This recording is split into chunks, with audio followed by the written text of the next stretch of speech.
सांख्यिकी स्वयंसेवक के मुद्दे को ज्वलंत रूप से विधानसभा में उठाने के लिए सांख्यिकी स्वयंसेवक दिल से पालीगंज के विधायक सौरभ जी को धन्यवाद ज्ञापन करते हैं और सांख्यिकी स्वयंसेवक संघ के अध्यक्ष अभिषेक जी के द्वारा बेरोजगारों के लिए पालीगंज किसी विधायक सौरभ जी के द्वारा बेरोजगारी के लिए कार्यक्रम का आयोजन किया जाना है, जिस कार्यक्रम में पहुँच करके अपनी बातों को रखने की अपील की गई है। विशेष जानकारी के लिए अभिषेक जी से संपर्क करें। आइए सुनते हैं सांख्यिकी स्वयंसेवक के लिए पालीगंज के विधायक ने विधानसभा में क्या कुछ कहा। संघ का मामला है महोदय, जिसमें 2017 में उनके बच्चे जो थे माननीय मुख्यमंत्री के एक कार्यक्रम में वो लोग आंदोलन कर रहे थे और मुख्यमंत्री महोदय ने कहा कि सांख्यिकी के बच्चे हो झंडा नीचे करो नहीं तो सड़क पर ला देंगे, और आज तक उनको काम नहीं मिल रहा, उनको बाहर निकाला गया।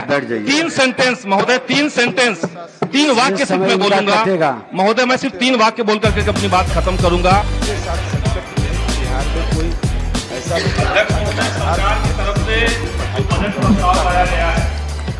उसको देखने के बाद अदम गोंडवी की 2 पंक्ति याद आती है कि तुम्हारे फाइलों में गांव का मौसम गुलाबी है, मगर ये आंकड़े झूठे हैं, ये दावा किताबी है।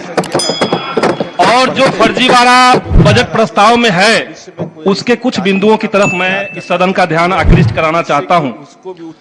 बजट में सरकार ने केंद्र से जो मिलने वाला टैक्स में शेयर है उसको दिखाया है 91,181 करोड़ रुपए, लेकिन कुछ दिनों पहले जो यूनियन का बजट आया, केंद्र सरकार का जो बजट आया था, उसमें केंद्र सरकार ने बिहार को जो टैक्स वाला हिस्सा देने की बात कही वो सिर्फ 82,139 करोड़ का, यानी 10% का फर्जीवाड़ा टैक्स को बढ़ा करके दिखाने के लिए, आमद को बढ़ा करके दिखाने के लिए सरकार ने किया। इसी प्रकार से बिहार सरकार जो अपना टैक्स वसूलती है उसमें 18% का इजाफा दिखाया गया है लक्ष्य के रूप में, जो किसी भी अर्थशास्त्री से बात किया जाए तो यह संभव नहीं है, ये वर्तमान स्थिति में बिहार में संभव नहीं है। सवाल ये उठता है महोदय कि ये बार बार टैक्स को बढ़ा करके दिखाने का, आंकड़ों से जो खेलने का सरकार का रवैया है, इसका असल में जो खामियाजा भुगतना पड़ता है वो बिहार की जनता को भुगतना पड़ता है।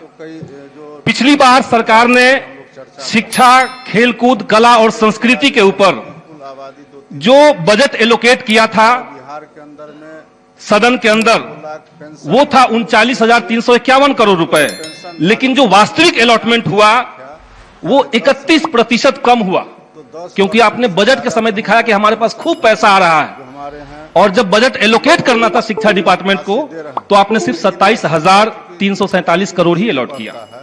इसी तरीके से SC, ST, OBC और माइनॉरिटी वेलफेयर के लिए सरकार ने जो बजट की घोषणा सदन के अंदर की उसमें 76% की कटौती करते हुए बजट एलोकेट किया गया, और ऐसे तमाम आंकड़े यहां पे हैं जो सरकार के लिफाफेबाजी का और बजट में जो दिखावटीपन किया गया है वो हमारे सामने है।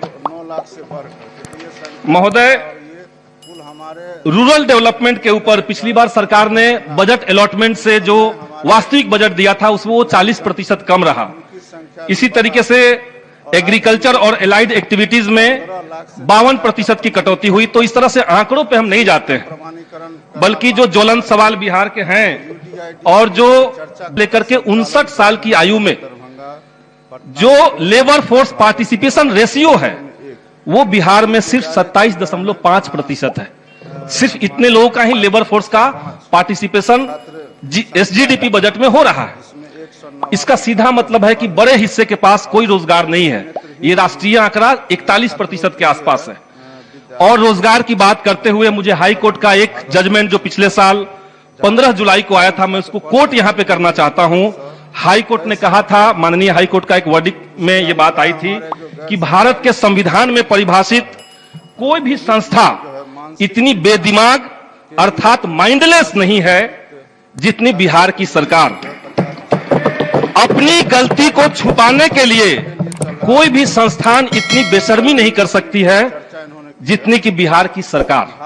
ये हाई कोर्ट ने क्यों कहा?